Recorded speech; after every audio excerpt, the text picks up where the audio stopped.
Stories that have been passed down from generation to generation tell us the tale of the Incan god Viracocha. Viracocha is described by the Incas as being light-skinned, having a beard, wearing a robe, and carrying a staff.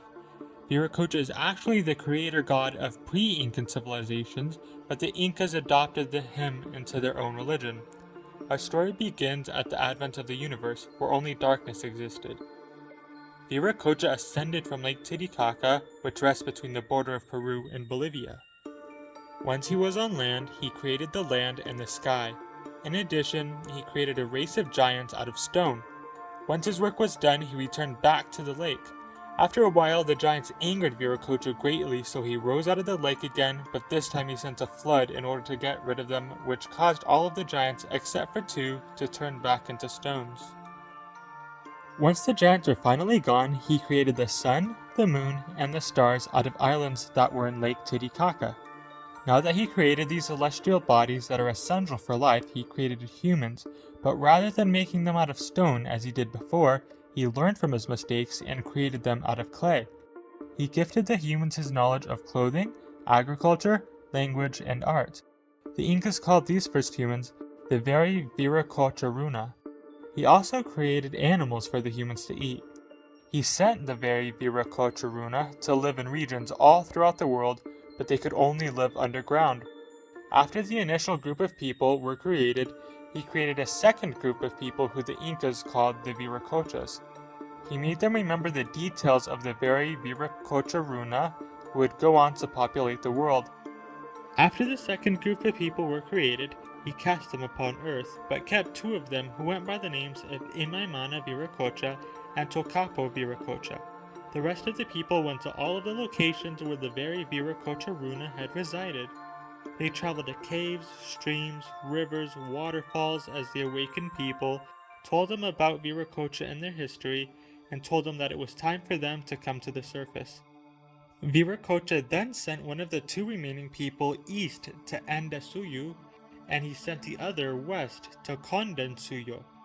Just like the other people Viracocha sent to Earth, their tasks were to visit each group of very Viracocha Runa, wake them up, and tell them their story.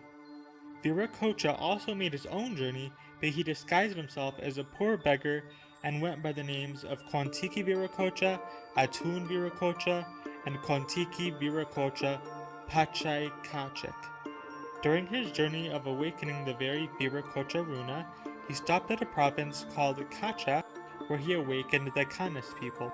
Once the Canis people had awakened, they didn't recognize Viracocha and they retaliated by throwing rocks at him. In response to this attack, Viracocha rained fire upon a mountain that was nearby, which prompted the Canis people to stop their attack and to worship Viracocha. He then continued his journey to a town in Peru called Urcos, where he sat on top of a mountain and gave the people a statue. After that, he founded Cusco, the capital of Peru. He then brought the orejones, or the big ears, to the surface of the earth, who got their names from the large golden discs they wore on their ears. They would become the wealthy ruling class of Cusco. After he was finished establishing Cusco, he continued on his journey until he reached the city of Manta, located on the coast of Ecuador. There, the Viracochas were waiting for him, and once he arrived, they went to the ocean, where the light-skinned, bearded Viracocha would speak his last words to the Incas. He promised them that he would return one day, and he gave them a warning. Beware of men who will come and claim that they were the returned Viracochas. He then walked across the Pacific Ocean, never to be seen again. Just 88 years later, the light-skinned, bearded Spaniard Francisco Pizarro arrived in Peru, and by the end of the decade, he and his men had conquered Peru under the belief that he was the returned Viracocha. There are many parallels between the story of Viracocha and the stories that religions all around the world base their beliefs on. The first similarity we can see is the giants that Viracocha created and the subsequent flood that he sent to destroy them.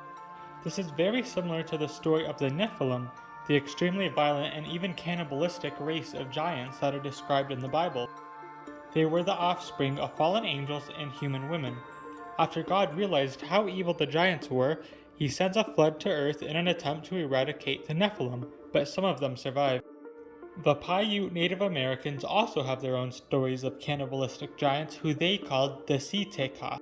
They were described as being 12 feet tall, covered with red hair, and regularly attacking Native American tribes in order to eat them. After years of fighting the giants, the Paiutes trapped them in a cave and set the cave to fire, finally ending the giants.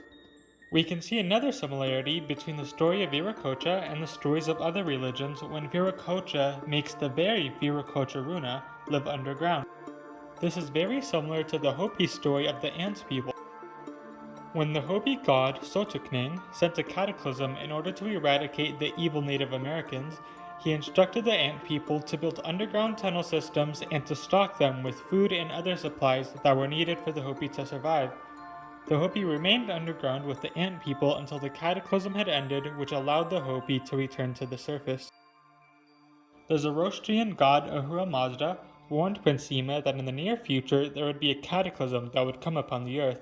In order to survive this cataclysm, Ahura Mazda instructed Prince Yima to build an underground network of tunnels that would protect Yima and his people from the cataclysm. The final similarity between the story of Viracocha and the stories of other religions is when Viracocha makes his journey to Ecuador. When Viracocha was making his journey, he disguised himself as a poor beggar. He then traveled through South America, awakening people and sharing his knowledge. Once he reached Ecuador, he did the impossible and walked over the waters of the Pacific Ocean after he promised that he would return one day.